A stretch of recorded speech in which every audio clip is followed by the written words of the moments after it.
A TV do Correio da Manhã.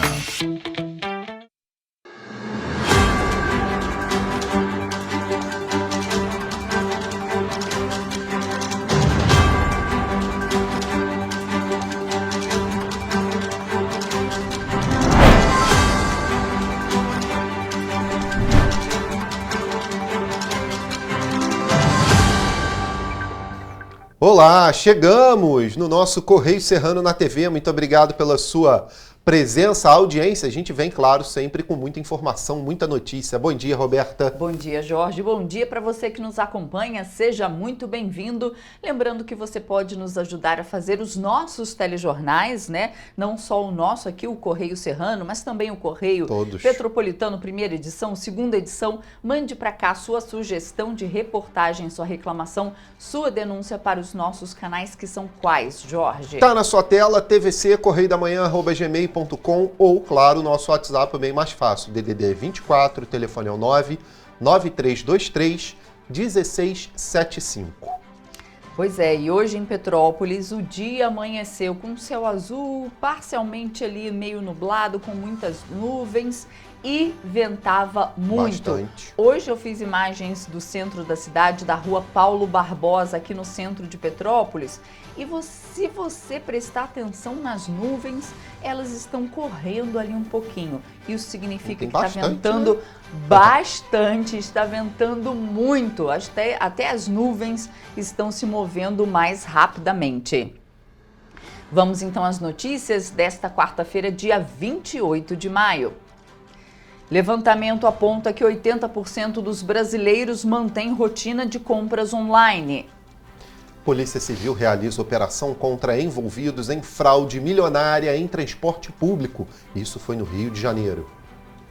Ônibus Lilás leva serviços de apoio à mulher para Campos dos Goitacazes. Petrópolis e Japão firmam parceria do projeto de Barreiras Sabô. Homem é preso por aplicar golpe de comprovante falso de Pix em Paraíba do Sul. E balcão de emprego em Petrópolis oferece 124 vagas para essa semana.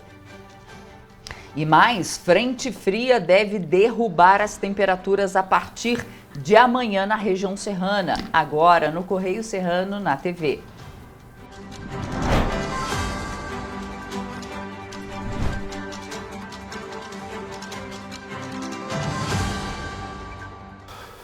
Pessoal, a gente chega, claro, sempre com muita informação para você lá com o nosso Correio da Manhã, edição do Rio de Janeiro.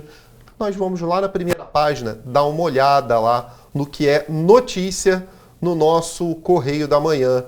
Ali na linha vermelha, adiantamentos políticos, mais um episódio lá no Senado, a gente comentava aqui antes de bate-boca, né? Lá novamente, né? Onde era para ser um ambiente ali de extremo respeito, não foi. Exatamente. Grosserias com Marina Silva e a falta de unidade do governo na questão ambiental. Tá lá no Correio Político, na página do Rodolfo Lago e também na página 5.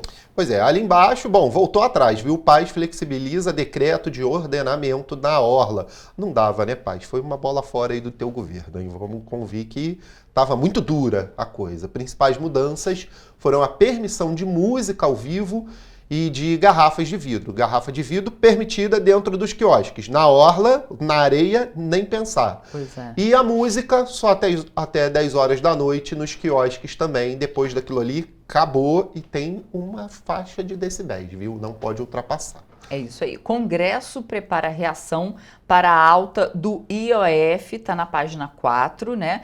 Todo mundo aí se mexendo, porque todo realmente... mundo contra. Todo mundo, claro, todo mundo contra, né? Vai mexer no bolso de todo CNI, mundo. CNA, né? CNC, todo mundo contra, porque o pior é para as indústrias e para o investidor externo. Sim. Porque não tem como.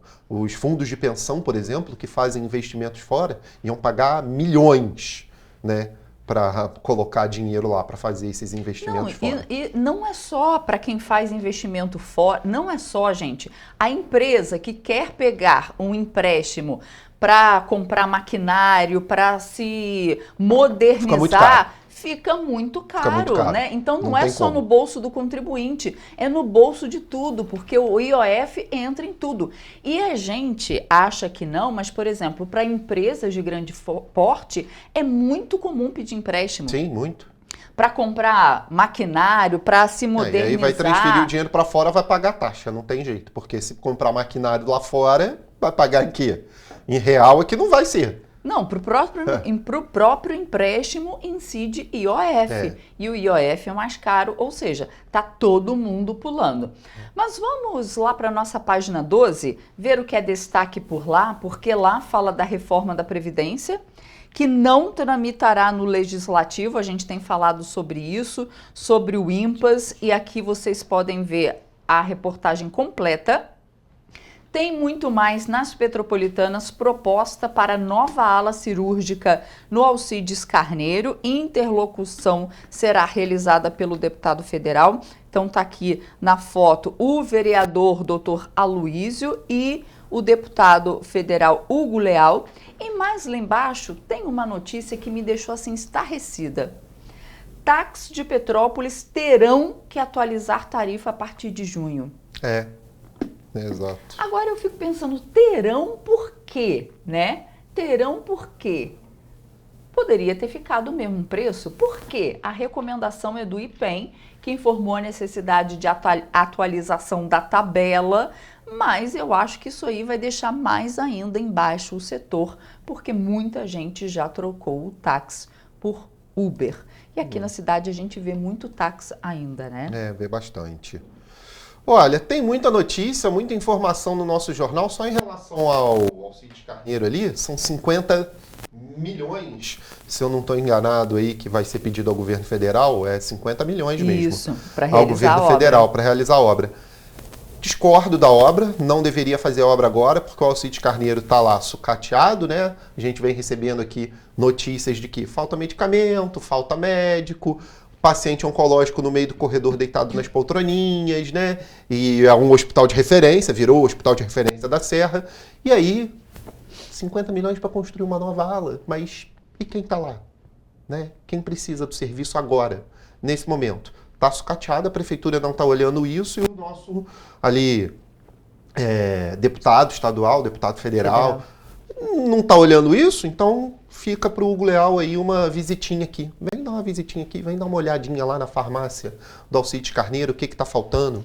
E outra coisa, a gente sabe que toda faculdade de medicina, ela precisa de um hospital para que os seus estudantes façam ali o estágio. Vamos dar mais uma olhadinha nisso também, Hugo. Isso acontece no Alcides Carneiro. Isso. Então, uma contrapartida entre a prefeitura e a fase. Então, ao meu ver, uma obra dessa deveria ser... Deixa com a fase. Exatamente. Deixa com a fase. Deveria ser financiada pela fase. Pega esse dinheiro, eu não sei se dá para fazer isso, eu não sei de onde vem esse dinheiro. É do Ministério da Saúde mesmo, vai ser entregue direto ao Ministério da Saúde. Isso então, aí. Pega esse dinheiro e transforma em medicamento. Isso. Transforma em insumos que e realmente a população está precisando. Para insumo é pouco dinheiro, tá? Não é muito não, porque material cirúrgico, remédio, é muito caro, dependendo do que...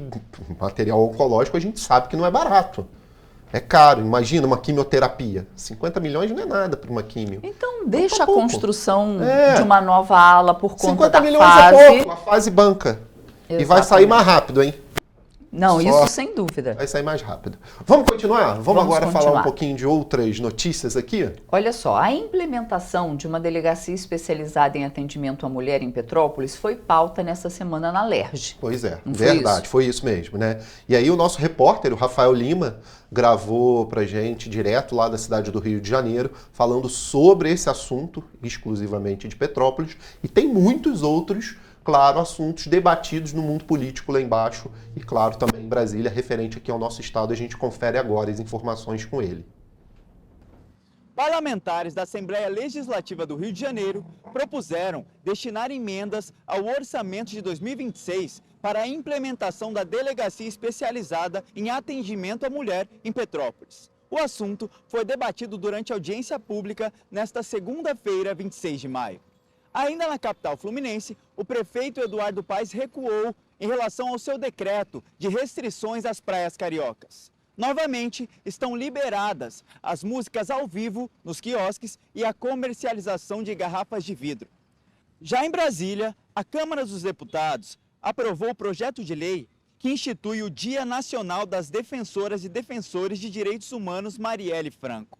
A data foi instituída em 14 de março, que em 2018, a vereadora, junto ao seu motorista Anderson Gomes, foi assassinada na cidade do Rio de Janeiro. O texto segue agora para o Senado. Agora o último assunto e muito importante. No próximo dia 30 de maio, finaliza o prazo para a sua declaração do imposto de renda. E cerca de 10 milhões de brasileiros ainda não declararam. Corra que ainda dá tempo e evite multas. Rafael Lima para a TV Correio da Manhã. Tá aí as informações, né? A gente tinha falado também do decreto do Eduardo Paes, né? Que modificou as coisas lá na orla, né? Do Rio de Janeiro, e ele traz essas e outras informações. Gente, olha só, a Polícia Civil realizou uma operação contra envolvidos em fraude milionária em transporte público e a investigação desvendou um esquema de corrupção aos cofres públicos por meio de fraudes ao bilhete único intermunicipal. Isso aí estampou os noticiários de ontem, né? Pois é, foi uma ação da Polícia Civil ali, coordenada junto com a Secretaria de Estado. Enfim, a gente confere agora como é que foi isso. Agentes foram às ruas para cumprir 9 mandados de busca e apreensão em residências e empresas de permissionários de vans acusadas de desviar dinheiro com viagens que nunca aconteceram. Também foi realizada uma fiscalização com o apoio do Detro para verificar o uso de veículos roubados no transporte de passageiros. O esquema, revelado após longa investigação, envolve linhas intermunicipais de transporte entre a Baixada Fluminense, Guapimirim, Magé, Piabetá e Raiz da Serra e o centro do Rio. Os fraudores simulavam dezenas de passagens por hora em veículos com apenas 15 lugares, utilizando-se de cartões Rio Card e do sistema de bilhetagem eletrônica para burlar os repasses do Estado. Em um dos casos, foram registradas mais de 34 validações em apenas 1 hora, sem que nenhum passageiro entrasse na van. O inquérito apontou que os autores montaram uma organização criminosa com divisão de tarefas, ocultação de patrimônio e lavagem de dinheiro, sustentada por um fluxo constante de repasses falsificados do programa Bilhete Único, que movimenta anualmente cerca de 900 milhões de reais. A estimativa é que o prejuízo gerado por esse grupo possa chegar a dezenas de milhões de reais por ano, dinheiro que deveria subsidiar o transporte de trabalhadores fluminense, mas que acabou abastecendo contas bancárias e empresas de fachada ligadas aos investigados. Entre eles estão dirigentes de cooperativas e operadores de linhas, suspeitas de funcionar como fábricas de bilhetes falsos. Alguns deles com antecedentes em outras fraudes no setor de combustíveis. Em uma das situações, o investigado, apontado como líder, movimentou mais de R$1.200.000 em apenas 6 meses, R$259 mil em dinheiro vivo. Pois é, tá aí. Quando a gente vinha falando, né? Onde tem o mal aí, o cara arranja um lugarzinho para dar golpe, quando né? Não é a pessoa ela é voltada para o mal, ela procura uma brechinha, né? Vou te falar, nossa, para qualquer coisa. Bom, vamos mudar, falar de coisa melhor aqui, né? Porque o governador Cláudio Castro participou do seminário do Rio Summit, lá em São Paulo, foi nessa segunda-feira, não é isso? No evento foram debatidos temas como o saneamento do estado, meio ambiente e também turismo. Eu sempre digo que o Rio de Janeiro passa por um período de reconstrução. O Rio Summit, promovido por uma organização de líderes empresariais da América Latina, promoveu debates sobre soluções inovadoras, estratégias e oportunidades para o desenvolvimento do Rio de Janeiro. O governador Cláudio Castro reforçou a importância dos empresários no estado. O evento aconteceu na cidade de São Paulo. Não há poder público sem o empreendedor. Não há Estado sem o empresário. De acordo com o governador, atualmente o estado do Rio tem um papel de destaque nacional e internacional. Segundo ele, o estado é líder na produção de petróleo, no setor do turismo e na abertura de empresas. No evento foram debatidas a transição energética, óleo e gás e temas como o meio ambiente e os avanços no saneamento do Rio. Ainda foram abordadas questões relacionadas ao turismo, hotelaria e eventos realizados no Rio de Janeiro. Mas não existe o Rio de Janeiro na perspectiva do governador, do prefeito. Existe um Rio de Janeiro só. E a nossa missão é trabalhar junto com quem o povo escolheu. E que a gente possa ver o nosso Brasil cada dia crescer, porque quando o Rio cresce, o Brasil cresce. E olha só, uma outra boa notícia, né? Porque o roubo de veículos caiu 24% no estado do Rio em abril deste ano, em comparação ao mesmo mês do ano passado. Os dados são do ISP, Instituto de Segurança Pública. Em Petrópolis, no mês de abril, 7 furtos de veículos foram registrados. De acordo com os dados do Instituto de Segurança Pública, foram 1.579 ocorrências relacionadas a furtos de veículos em abril, 490 casos a menos em comparação ao mesmo mês de 2024, quando houve 2.069 registros. Em 2025, em Petrópolis, 29 casos de furtos de veículos foram registrados. No mesmo período de 2024, foram 20 ocorrências. Com relação à moto, não me sinto muito seguro não, porque tem relatado roubo de moto, né, e tal, mas é mais na parte da noite, mas mesmo assim é uma insegurança, né? Aqui tem muita cobrança e pouca segurança. Portanto que a gente tem que pagar seguro, né?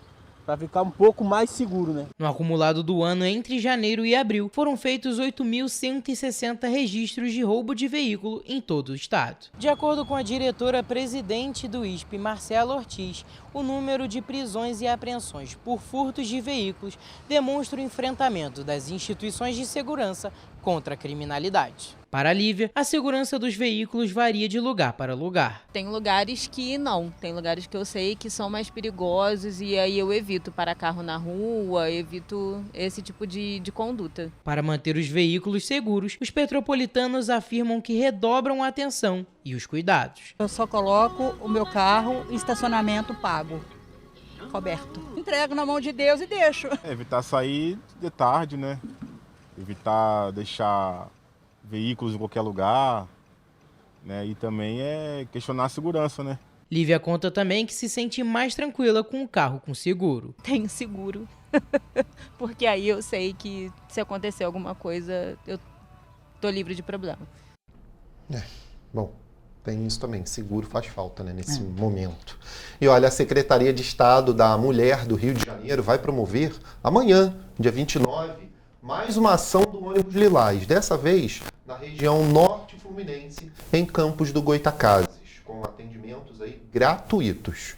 A iniciativa leva diretamente às comunidades, né, uma rede aí de apoio com serviços nas áreas de saúde, assistência social, além de orientação jurídica e psicológica.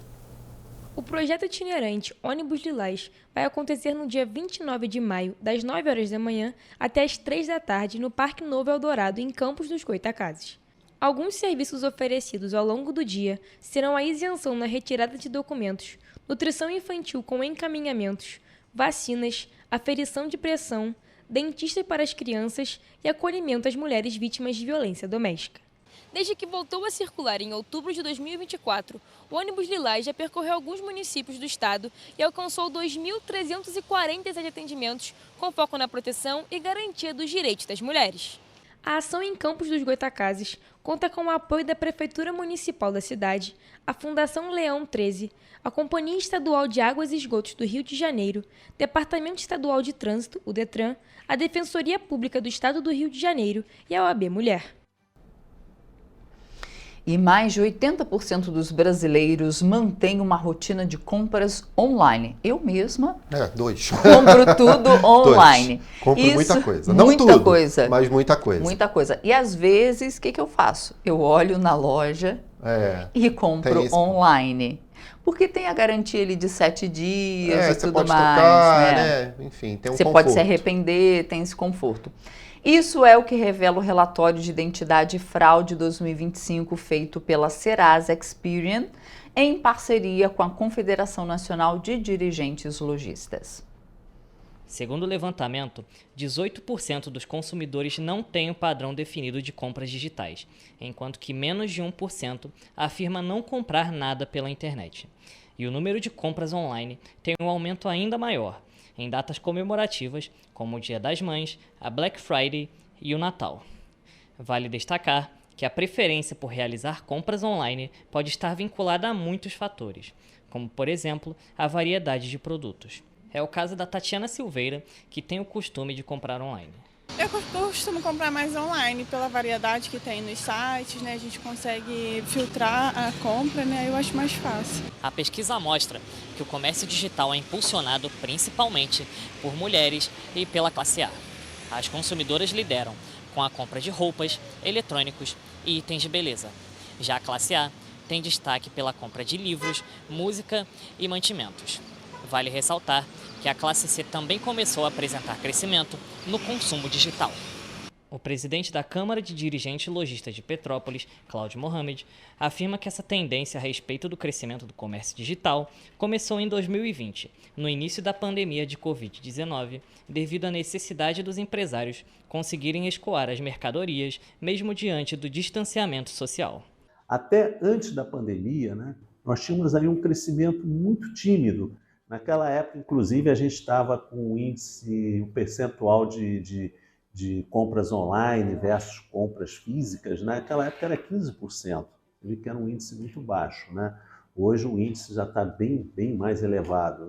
Quando veio a pandemia, todos tiveram, de alguma forma, quem não fazia teve que fazer, teve que se ajustar e começar a vender de forma online. O relatório ainda aponta que 48% dos entrevistados já desistiram de fazer compras online por não confiar no site ou aplicativo. Eu procuro marcas mais conhecidas, sites mais conhecidos, que tem mais segurança na hora de comprar. O que acontece? Você às vezes vê muita oferta online, você vê ali as coisas ali muito baratas. Você olha assim, mas peraí, isso aqui, estou vendo aqui, o cara está vendendo isso aqui por R$20. Mas no comércio, em média, isso aqui custa R$100.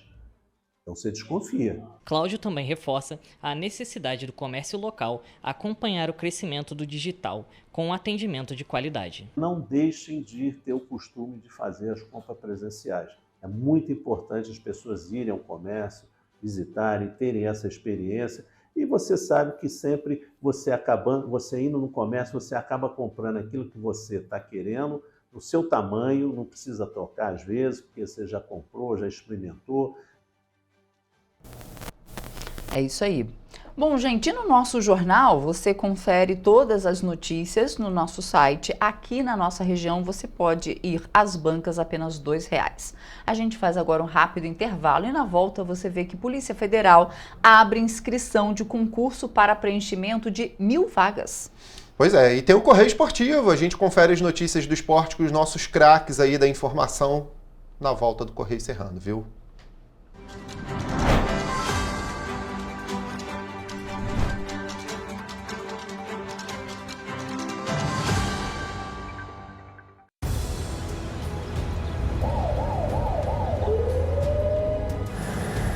O governo do estado do Rio já investiu mais de 8 bilhões na saúde.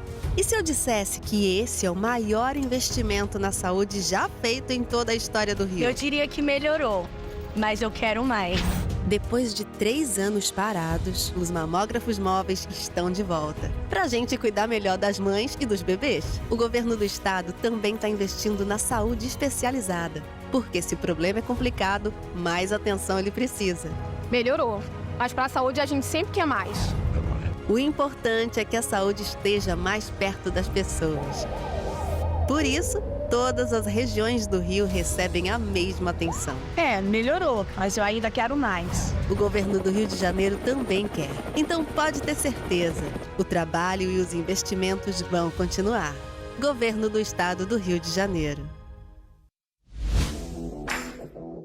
Para ter mais qualidade de vida, conte com a maior rede de academias de Petrópolis. Aqui na Corper, com uma mensalidade, você utiliza todas as unidades: Centro, Bingen, Itamaraty e Itaipava. Com planos a partir de R$ 95,00. A academia oferece ambientes modernos para você cuidar da sua saúde com segurança.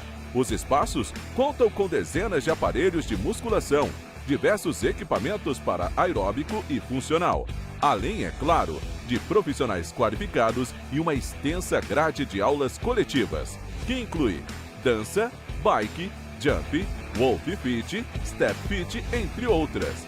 Nossas estruturas são equipadas com salas de musculação e aulas coletivas, salas de avaliação física e nutricional, vestiários e estacionamentos amplos. Venha nos fazer uma visita e surpreenda-se! Petrópolis, uma cidade histórica que agora tem um novo ponto de conexão. O Correio Petropolitano se renovou e leva o que de mais importante acontece na cidade, de maneira mais ágil e acessível. Acesse as notícias de Petrópolis de maneira rápida e prática, onde quer que você esteja. Fique por dentro dos acontecimentos da cidade, da política, da cultura e muito mais. Correio Petropolitano. A informação de qualidade a um clique de distância. Acesse www.correiopetropolitano.com.br. Rio de Janeiro, atração o ano inteiro. Tem descanso, tem folia. Noite e dia, alegria. Sol e praia, diversão. No prato ou copo, a festa, o bar, museu ou bloco. Show, cultura, história. Gravado na memória e no seu coração. Rio de Janeiro, vem se apaixonar. Rio de Janeiro, vem se apaixonar. Cidades maravilhas, campo, mata, serra e trilha, em estado de emoção. Tem o Rio de Janeiro, que você já ama, e o Rio que ainda vai conquistar você. Apaixone-se pelo Rio. Rio de Janeiro, vem se apaixonar. Rio de Janeiro, vem se apaixonar. Governo do Estado do Rio de Janeiro. Um bom jornal tem que ser direto, tem que ser direito. Não ser de esquerda ou de direita, mas direito. É ter coragem de informar a verdade e não impor a sua verdade. É respeitar a inteligência do leitor e vontade do eleitor. Correio da Manhã, um jornal que há 123 anos tem a coragem de ser direto e direito. Em uma banca perto de você.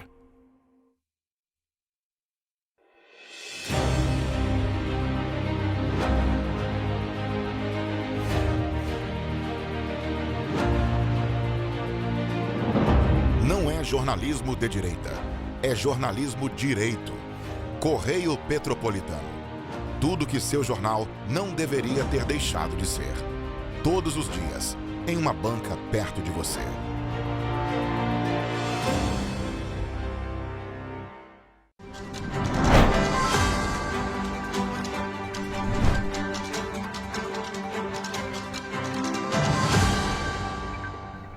Estamos de volta.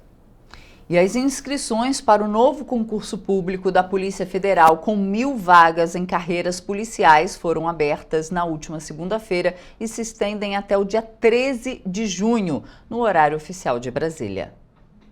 Os interessados devem se inscrever exclusivamente no site oficial da banca organizadora, o Centro Brasileiro de Pesquisa em Avaliação e Seleção e Promoção de Eventos. As oportunidades estão distribuídas da seguinte forma: 120 vagas para delegados, 69 para peritos, 630 para agentes, 160 para escrivães e 21 para papiloscopistas. A taxa de inscrição varia conforme o cargo disputado. Para disputar as vagas de delegado e perito criminal da Polícia Federal, o valor é de R$ 250. Já para cargos de escrivão, agente e papiloscopistas, a taxa é de R$ 180. A data final para o pagamento da taxa de inscrição é no dia 20 de junho. O concurso exige dos candidatos curso superior e oferece salários iniciais que variam de R$ 14.000 a R$ 26.000. A jornada de trabalho é de 40 horas semanais para todos os cargos do certame. Para concorrer às vagas reservadas a pessoas negras, o candidato deverá, no ato da inscrição, inscrição, optar por concorrer a esta modalidade e se autodeclarar negro, conforme quesito cor ou raça, adotado pelo Instituto Brasileiro de Geografia e Estatística. O edital também reserva 5% do total das vagas para cada cargo do processo seletivo a pessoas com deficiência. As provas objetivas e discursivas de caráter eliminatório e classificatório estão previstas para 27 de julho e serão aplicadas em todas as capitais e no Distrito Federal.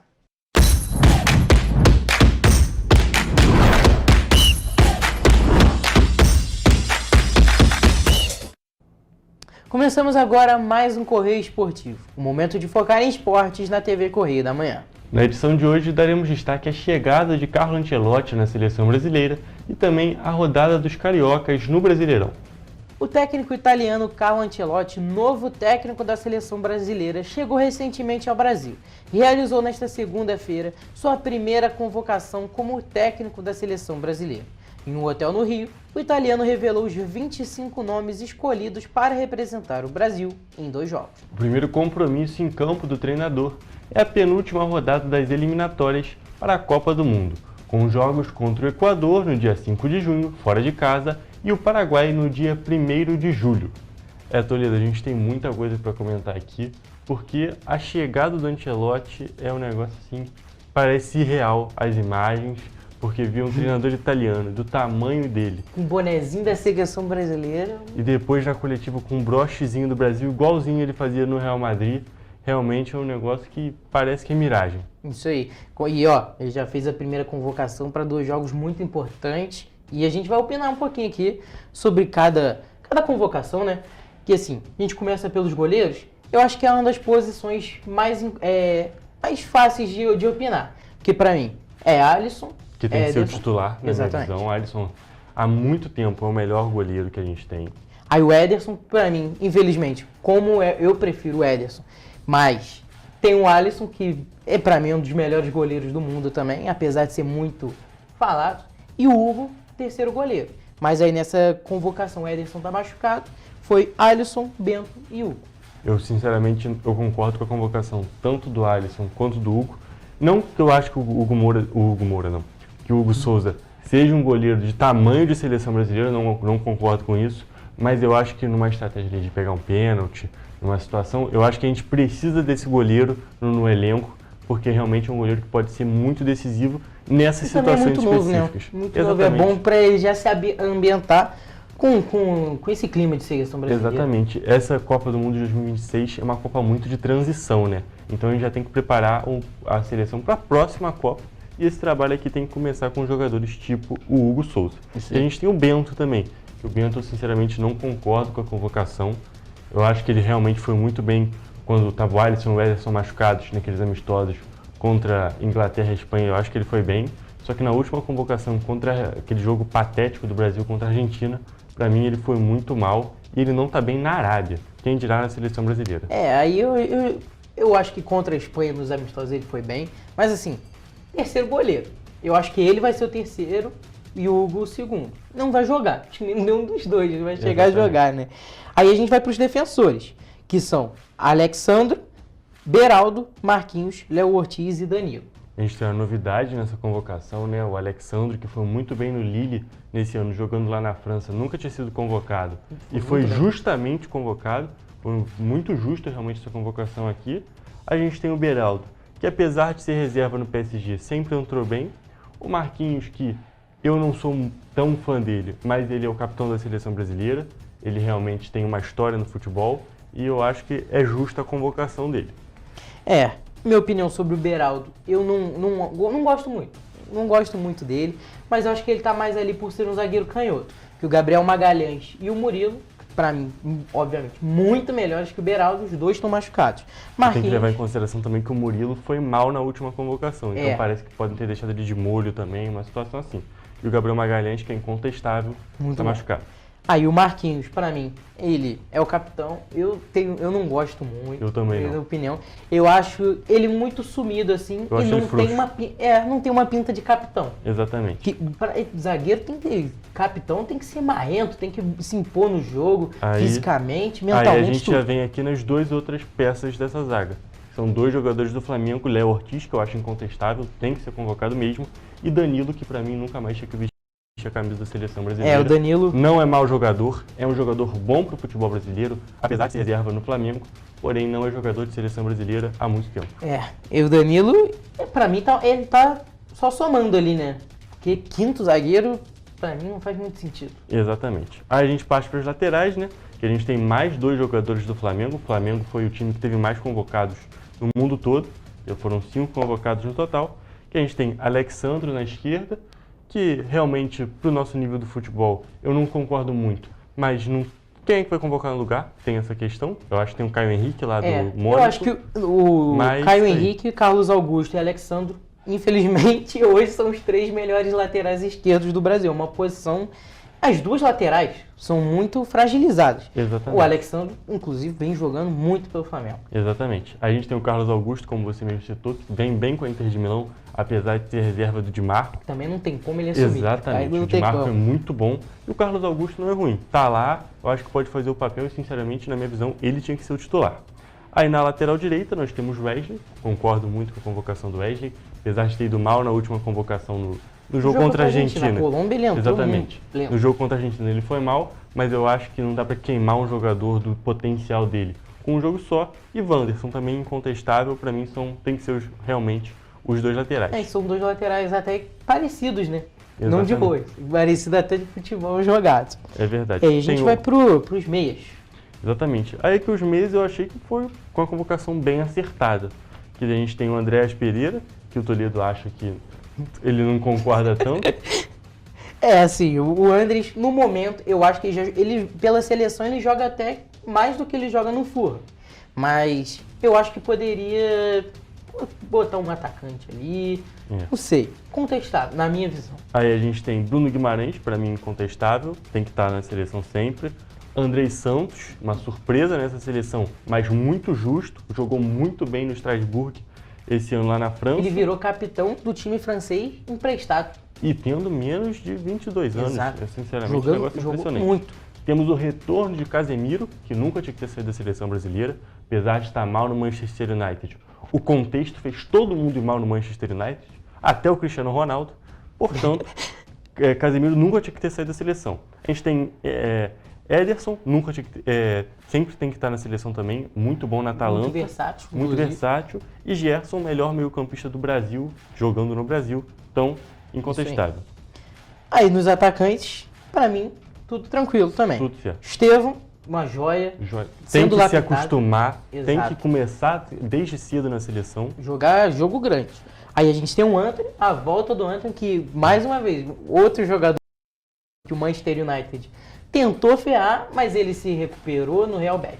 Exatamente. Incontestável também a convocação. A fase do Antony é impressionante atualmente. Tem mais gol e assistência que o Vinícius Júnior desde que ele estreou pelo Betis. Então, incontestável ele está aqui.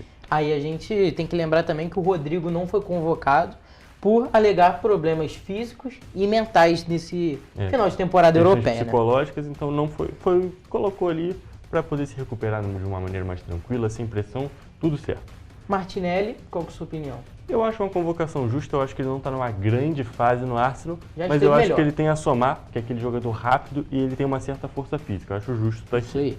Matheus Cunha, essa temporada dele pelo Wolverhampton, com certeza a melhor dele na carreira, tanto de número, tanto de futebol jogado, eu acho justo. Acho justo e ele também, na última convocação, né, naquele fatídico jogo contra a Argentina, para mim ele foi o melhor em campo do Brasil, sem a menor dúvida, então acho muito justo ele estar aqui. E ele está se colocando meio uma furada, né? Provavelmente vai jogar no Manchester United na próxima temporada. Que a gente falou que já é lá no cemitério, lá no cemitério de jogador. Tem que ver como é que vai ser. Vinícius Júnior, incontestável, é o melhor jogador brasileiro hoje, junto com o Rafinha. Que também já está aqui, o nosso próximo jogador, incontestável também. E para finalizar, o retorno do Pombo, o retorno de Richarlison. Melhor fase da carreira do Richarlison foi, sem dúvida nenhuma, com o Ancelotti. Então eu acho justo esse voto de confiança, principalmente porque na Copa do Mundo e fora dela, o Richarlison nunca decepcionou com a seleção. É, jogador que sabe vestir a camisa da seleção brasileira como poucos hoje em dia. Exatamente, a gente tem que destacar aqui que olha o tempo que o Richarlison não é convocado. E desde a Copa do Mundo de 2022, ele é o jogador que mais fez gols pela seleção brasileira. Então, ele tinha que realmente retornar, principalmente com todas essas questões. Isso aí. E olha, Toledo, a gente tem que falar também de Brasileirão, né? Já falando muito de seleção, mas tem que falar de Brasileirão também. Isso aí. Não. E a gente começa, é claro, com o clássico carioca da rodada. O Fluminense venceu o Vasco por 2-1 no último sábado no Maracanã. João Victor marcou para o Cruz Maltino. No fim da primeira etapa, Verratti fez um gol contra e empatou o jogo. Um golaço de Guga aos 42 do segundo tempo, o tricolor virou e ficou com a vitória. O resultado colocou o Fluminense na 5ª posição do campeonato, com 17 pontos, na zona de classificação para as fases preliminares da próxima edição da Libertadores, e já o Vasco ocupa a 15ª colocação, somando 10 pontos. Toledo, uma vitória justa do Fluminense, ao meu ver. Estava no jogo, eu e outras pessoas daqui da equipe da TV Correio da Manhã. Eu achei uma vitória bem justa do Fluminense. O Fluminense jogou melhor desde o início do jogo. O Vasco teve chance de matar o jogo, inclusive. Começou ganhando o jogo, depois teve bola no travessão, uma chance do Ryan inacreditável que ele perde. Mas foi uma vitória justa do tricolor. Mas fala que, olhando assim por alto só o resultado, a pessoa pode pensar, como você mesmo falou, o jogo foi muito parelho. Mas foi um azar o gol do Verratti, foi um gol contra e um gol que o Guga, com todo respeito ao Guga, provavelmente nunca mais vai fazer na vida. Exatamente, um chute de rara felicidade. Exatamente. Ele realmente acertou um chutaço. A velocidade da bola foi um negócio impressionante, tava justamente na minha linha ali, eu tava vendo o jogo e foi a bola que você fala, inacreditável ter feito esse gol. E uma bola muito forte, muito bem colocada, indefensável. Mas assim, no geral, eu acho que o Fluminense é um resultado muito importante para o Fluminense. Vem fazendo bons jogos, bons resultados. E o Vasco está se adaptando ainda ao futebol de Diniz. Tem muito ainda para o Diniz aplicar taticamente, tecnicamente no Vasco. Eu acho que é um trabalho a ser lapidado. Exatamente. E um ponto até a gente pensar é porque o Vasco não conseguiu fazer a famosa saída do Diniz. Teve alguns escapes, mas o Fluminense conseguiu anular muito bem. E a gente tem que levar em consideração também que o Fluminense era o time que mais foi treinado pelo Diniz. Então já conhecia todas as táticas, tudo que o Vasco tentou fazer, o elenco do Fluminense já sabia mais ou menos. Então foi mais fácil, vamos dizer assim, do Renato conseguir preparar o time para jogar. E realmente eu acho que foi uma vitória justa do Fluminense. E é aquele negócio, o Vasco tem que ligar um alertinho ali, está de novo perto da zona de rebaixamento. Só que foi uma derrota que dá para entender. A situação é o clássico. Exatamente, dá para entender o que aconteceu ali. Em outro jogo da rodada do Brasileirão, o Flamengo venceu o Palmeiras por 2-0 na tarde de domingo no Allianz Parque. O resultado embolou a briga pela liderança do Brasileirão. O Palmeiras ficou com 22 pontos, enquanto o Flamengo foi a 21. Hugo, um jogo assim que o Flamengo conseguiu se impor jogando fora de casa. É verdade, o Flamengo realmente conseguiu se impor, foi melhor do que o Palmeiras, na minha visão, estava assistindo o jogo. Só que, mais uma vez, mais um jogo marcado por polêmicas de arbitragem. Para ambos os lados. Exatamente, até queria destacar também, voltar um pouquinho, o jogo do Vasco também teve uma polêmica da arbitragem, porque a linha do VAR que validou o gol do João Vitor, o gol do Vasco, foi um negócio inacreditável. Eu até agora não entendi. Eu estava no estádio, eu não estava conseguindo enxergar por lá. Aí eu pensei, é porque eu tô aqui, é por isso que eu não estou conseguindo assistir. Eu não consegui entender o que aconteceu. E vendo em casa também não entendi nada. A câmera do VAR parece um Nintendo 64. Exatamente. É uma qualidade muito baixa. Muito baixa. Não dá para entender o lance, assim, não dá para fazer uma análise certeira igual é na Europa. Exatamente. E falando em análise, não dá para fazer análise certeira, eu acho que é justamente a situação do pênalti marcado para o Palmeiras. Porque se o contato realmente na mão do Varela, o que teve um cruzamento, a bola pega na mão do Varela, foi marcado pênalti. Se realmente aquele contato foi dentro da área, é pênalti. Só que eu até agora não consegui ver nenhuma imagem que me realmente convencesse que foi dentro ou fora da área. Muito inconclusivo. Eu também não. E assim, eu acho que não teve nenhuma câmera que mostrou uma visão que, nossa, tá dentro ou tá fora. Não teve isso. Exatamente. O torcedor e nem a arbitragem conseguiu opinar dar uma opinião certeira, né? Exatamente, a opinião embasada realmente. Exato. Porque não deu para entender exatamente o que aconteceu ali. Se aconteceu dentro da área, beleza, pênalti mesmo, o lance é claro, é fato. Só que foi ou não foi? Isso a gente aparentemente nunca vai saber e precisamos de melhoras no VAR aqui no Brasil, porque é uma situação verdadeiramente patética. E assim, a gente tem que opinar aqui rapidinho também sobre o pênalti que foi dado ao Flamengo. Na minha visão, foi pênalti naquele... não seria pênalti. Porém, o Murilo, ele foi bobo, foi muito bobo naquele lance, ter agarrado o Arrascaeta. O Arrascaeta, ele foi malandro e se jogou. Na minha visão, aquilo dali é um dos pênaltis mais patéticos que eu já vi na minha vida. Não é pra ser pênalti nunca. Isso eu concordo. Não Mas é ele se aproveitou, o Arrascaeta se aproveitou. Só que aquele negócio, a regra do futebol, de acordo com o PC Vasconcelos, né, o comentarista de arbitragem de uma outra emissora, ele fala, atualmente, a regra do futebol, agarrão tem que fazer um impacto, tem que realmente mudar a direção. E mudou a direção como? O Murilo segurou para frente, era pro Arrascaeta cair para trás, ele caiu para frente. Então, na minha visão, aquilo dali era pro VAR chamar, porque realmente, já que ficou alguma dúvida, o VAR chamava e tinha que dar cartão amarelo pro Arrascaeta, porque foi uma simulação pífia. Mas aí eu entro de novo nessa questão. Eu acho que o Murilo foi muito bobo em ter agarrado. Não, ele foi bobo em ter agarrado. Sem dúvida nenhuma, o Murilo tá errado naquela situação, não era para ter agarrado. Porém, inclusive, ele só agarrou a Arrascaeta, nem tentou pegar na bola. Só que tem a questão. A regra diz, tem que ter impacto. Não teve impacto, não era pênalti. Então, eu entendo o que você está querendo dizer, eu só não concordo porque nunca que o Arrascaeta ia ser segurado para trás e ele ia cair para frente. Mas aí então, é a artimanha de cada um, né? É a artimanha de cada um e a desonestidade de cada um. Mas acontece, é parte do futebol, tá? Só para deixar claro, acontece. Futebol tem muita malandragem também, então tem que entender. Foi ali o Arrascaeta realmente aproveitou a grande fase para fazer mais um gol e cada vez mais artilheiro do Brasileirão. Isso aí. Gente, a gente já falou demais aqui e assim a gente termina mais uma edição do Correio Esportivo. Um beijo, até a próxima edição.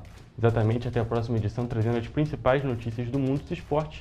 E só um último aviso, a gente não comentou do Botafogo, porque o Botafogo não jogou, o jogo foi adiado, mas assim que acontecer a gente vai conversar aqui com vocês, trazendo as principais notícias do mundo do futebol e também de todos os outros esportes.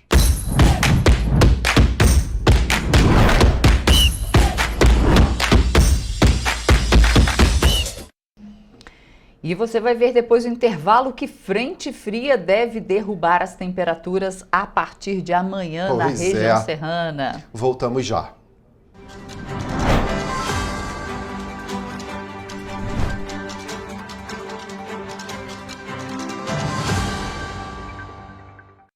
Minha mãe é socorrista do SAMU. Ela trabalha muito ajudando as pessoas. Ela tá sempre pronta para atender todo mundo, em todo canto da cidade. E para atender as pessoas com mais agilidade, agora tem até moto, a motolância, e helicóptero também. Ela me contou que agora o Rio tem muito mais SAMU. É verdade, o SAMU mudou para atender melhor, para chegar mais rápido. O governo do Rio inaugurou mais bases 24 horas, contratou mais socorristas e mais equipamentos. E sabe o que mais? Agora tem SAMU em todos os municípios do Rio. Porque nós, do governo do estado, colocamos as contas em dia e investimos mais de 87 milhões de reais nesse serviço que é essencial, o nosso SAMU. A saúde merece sempre mais. Então, pode ter certeza, o trabalho e os investimentos vão continuar. Governo do Estado do Rio de Janeiro.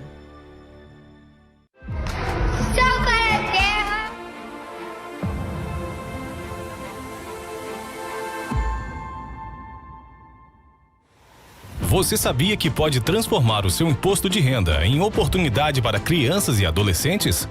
Ao invés de deixar seu imposto sem destino definido, você pode direcioná-lo para projetos sociais da sua cidade. Com um simples gesto, você ajuda a garantir educação, saúde e um futuro melhor para muitas crianças. O Sal pra Terra conta com a sua ajuda. E o melhor, não custa nada para você.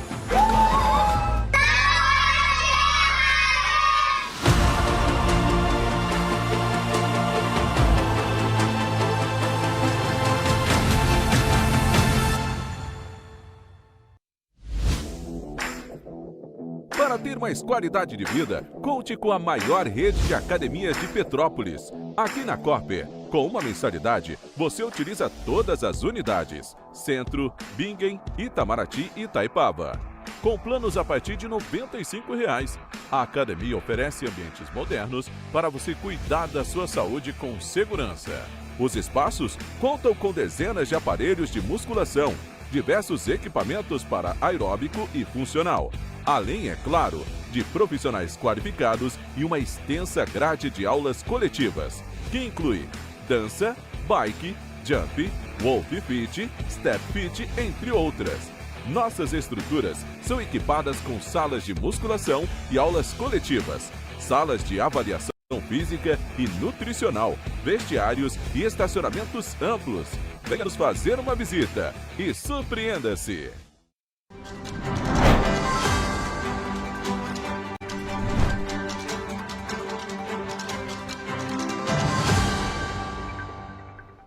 Estamos de volta. E olha, policiais militares prenderam um homem que enviava comprovante de Pix falso em Paraíba do Sul. A prisão aconteceu no bairro Ponte Preta e o homem vai responder pelo crime de estelionato. Um homem foi preso por enviar um comprovante de Pix falso em Paraíba do Sul. A prisão aconteceu na segunda-feira no bairro Ponte Preta. Segundo a Polícia Civil, o suspeito fez um pedido online no valor de R$ 185 em uma lanchonete e, em seguida, enviou um comprovante de Pix falso por um aplicativo de mensagem. Ainda de acordo com os agentes, o jovem também é suspeito de praticar a ação no mesmo estabelecimento no último sábado, usando um número de telefone diferente e se passando por uma outra pessoa. O dono do estabelecimento desconfiou do comprovante e acionou a polícia. O entregador levou o pedido até o suspeito, acompanhado de uma viatura descaracterizada. O homem, no entanto, foi preso em flagrante. O jovem foi encaminhado para a delegacia de Paraíba do Sul, onde vai responder por estelionato. Mariana Braga para a TV Correio da Manhã. Nossa, as pessoas estão demais, né? E agora a gente muda de assunto porque dados do Instituto Nacional de Meteorologia mostram que uma nova frente fria deve chegar a Petrópolis entre quinta e sexta-feira. Essa será a primeira onda de frio de 2025. Petrópolis, no último domingo, no dia 25, registrou 8,1 graus, sendo a menor temperatura registrada no estado. Os últimos dias de maio serão marcados por temperaturas muito abaixo da média. A primeira onda de frio deve chegar em Petrópolis entre quinta e sexta-feira, e dessa vez não é uma massa de ar frio de origem polar qualquer. Será uma grande massa de ar com um potencial de resfriamento muito grande. A partir da quinta-feira, principalmente, a gente começa a ter a influência inicialmente da frente fria sobre o Rio de Janeiro, inclusive sobre a região serrana.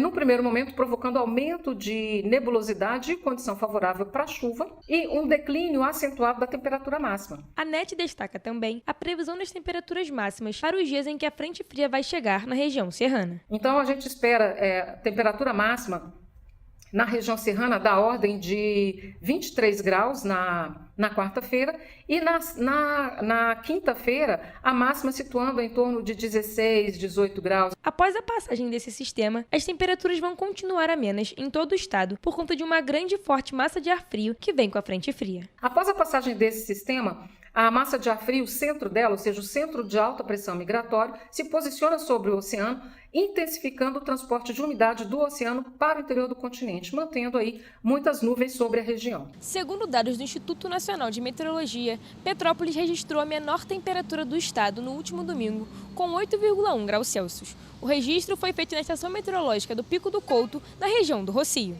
As temperaturas ao longo dessa semana em Petrópolis, Teresópolis e Nova Friburgo vão registrar, em média, mínimas de 14 graus e máximas de 23 graus. Os petropolitanos disseram que não estão preparados para o frio. Nunca estou preparada para o frio.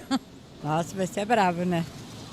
Não vai ser fácil, não. Só para dormir, para mais nada. Eu gosto mais do calor. Realmente não estou preparado, não. Tem que comprar uns casacos lá em casa do armário, tem que ter esse casaco. De jeito nenhum.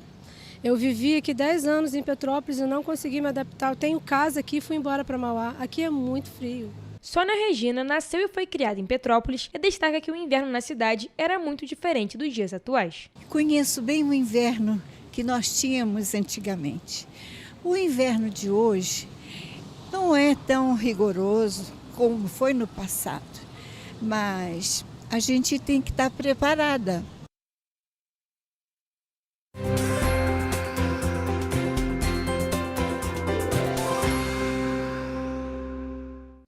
Começamos mais uma previsão do tempo. Hoje eu trago atualizações sobre o clima e a temperatura para esta quarta-feira. Vamos começar por Nova Friburgo, onde a quarta-feira deve ser de sol, com muitas nuvens no céu durante o dia e períodos nublado. A noite também será de muitas nuvens, mas não há previsão de chuva. As temperaturas devem variar entre mínima de 16 e máxima de 22 graus. Em Teresópolis, o dia será de sol entre nuvens e a temperatura se mantém estável, variando entre mínima de 16 e máxima de 23 graus. Também não há possibilidade de chuva para a região, viu? Já na cidade imperial, Petrópolis, a tendência é de muitas nuvens no céu durante todo o dia, com aberturas de sol. À noite, o céu permanece com grande quantidade de nuvens e os termômetros na região vão marcar mínima de 15 e máxima de 24 graus Celsius. Já em Paraíba do Sul, a quarta-feira será de sol entre nuvens e manhã de tempo mais nublado. As temperaturas na cidade devem variar entre mínima de 19 e máxima de 26 graus Celsius. E também não chove na região. Para finalizar, em Três Rios, o dia também será de sol entre nuvens e sem possibilidade de chuva, assim como nas outras cidades.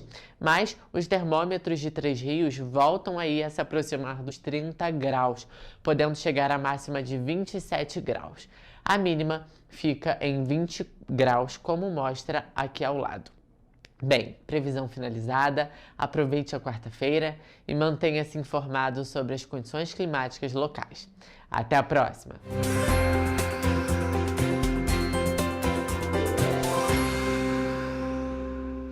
E para terminar o nosso jornal, a gente fala que o município de Petrópolis vai receber o projeto piloto no Brasil de controle de movimento de massa, chamado de Barreiras SABO, por meio de uma parceria entre a Prefeitura de Petrópolis, a Agência de Cooperação Internacional do Japão, os governos federal e estadual e a Universidade Federal do Rio de Janeiro. Como parte do trabalho, na última segunda-feira, integrantes da comitiva do Japão, técnicos da Secretaria de Proteção e Defesa Civil de Petrópolis, do Ministério de Integração e Desenvolvimento Regional e do Governo do Estado vistoriaram áreas no Morém e no Vale dos Esquilos, 2 locais que podem receber o projeto. O projeto das Barreiras SABO tem como foco a construção de cidades resilientes e foi apresentado na terça-feira pelo Comitê de Cooperação Conjunta durante uma reunião na sede da Prefeitura, que contou com a presença do prefeito Ingo Rames e do vice-prefeito Albano Filho. O projeto também começou a ser implantado na região serrana, nas cidades de Teresópolis e Nova Friburgo, que vão receber, de acordo com o Ministério de Desenvolvimento, as obras estruturais.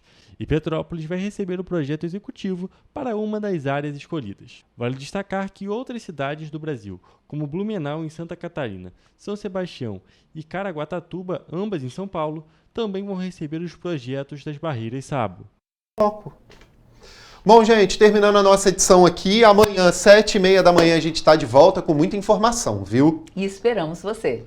Tchau, tchau. Tchau.